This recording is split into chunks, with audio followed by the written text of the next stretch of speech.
Welcome, ladies and gents, to another episode of J Does Sports. Today we're just going to go over previous weekend's NBA and NHL playoffs, as well as NFL news and ESPN possibly saving the NFL network.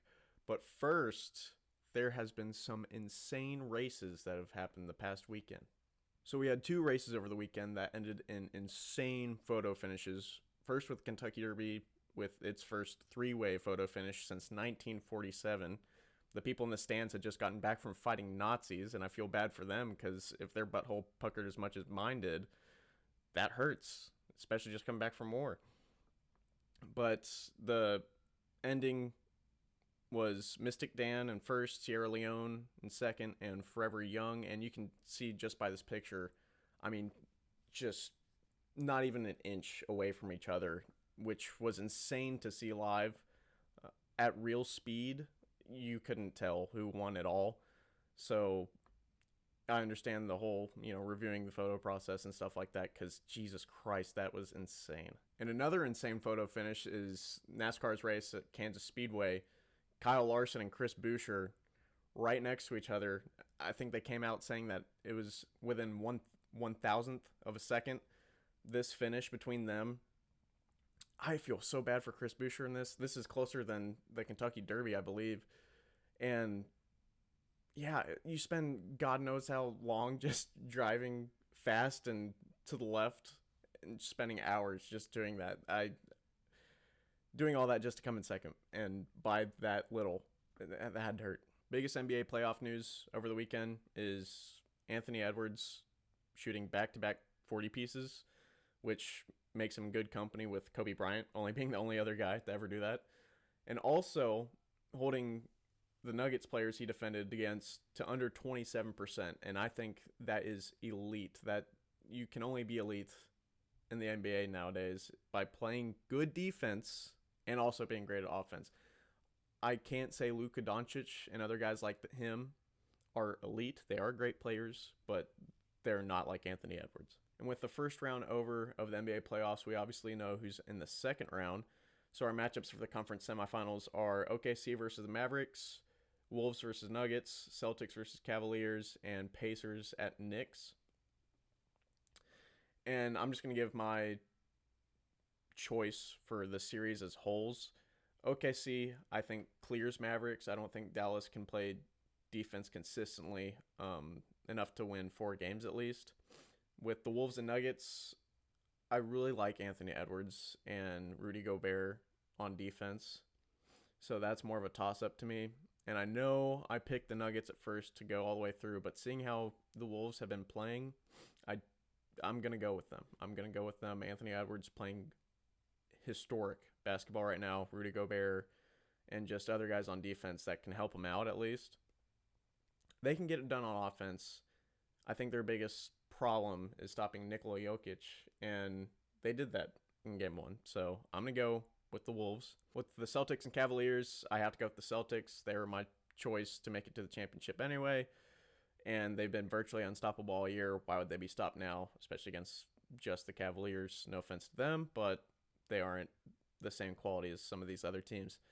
And then Pacers and Knicks, I was so surprised that the Pacers got through. I know the Bucks didn't really have Giannis and Damian Lillard, like, at all, really. But I was very surprised by them. But I think the Knicks and Jalen Brunson also being hot as of recent too, along with Anthony Edwards, Knicks take it in the series. On to the NHL playoffs, though. The Bruins did end up beating the Maple Leafs in Game 7 in overtime. So good for them. They made sure not to do a repeat of last year, going up 3-1 in the first round and then exiting. I do think they'll lose to the Predators, though, who is their matchup. Other matchups are Dallas and the Avalanche, Canucks and the Oilers, Rangers and the Hurricanes. For Avalanche and the Stars, I really think Dallas played a great series against the Las Vegas Knights. And I don't see them stopping anytime soon. I take them over the Avalanche. Oilers have been playing lights out. They're They got star power as well with McDavid. So I'm going to go with the Oilers there.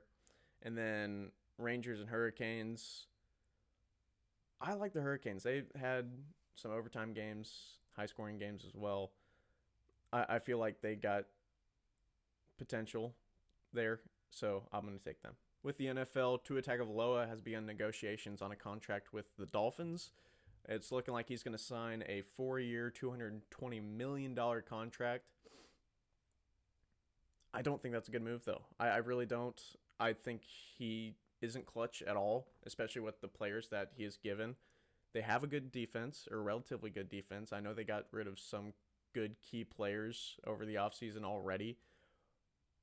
But I don't think this guy is going to win any trophies for you guys, whether it be conference championships or the Super Bowl. Sure, they had one of the greatest offenses of all time within like the first 5 games last year, but that's not something to get too crazy about. We'll see how this affects them, but I don't think it's the right move for them. Also, a little tidbit, J.J. Watt apparently is saying that he could come back for the Texans if D'Amico Ryan needs him. I'm sure it'll be if he wants him, but yeah, he's saying that he'd be up for it. I know he just knows that the Texans have so much more talent there now than they did while he was playing, and he never got a ring, so he's definitely up for that. Obviously, one of the legends of the game, especially as for modern times, and that doesn't mean that anything's going to happen. I really don't think anything will, but there is the chance, like Dumb and Dumber, you're saying there's a chance, but I don't see it happen, but it's cool. It's still cool. Cool news. Sticking with the NFL, the Bills have decided to give Chase Claypool Stephon Diggs' number 14, and that's just a slap in the face to him, man. Chase Claypool sucks so much, and to give it to him after Stephon Diggs leaves for the Texans, that's got to hurt a little bit. I mean, it's got to sting, that kind of disrespects his legacy there and whatnot, and Stephon Diggs is already a drama queen to begin with.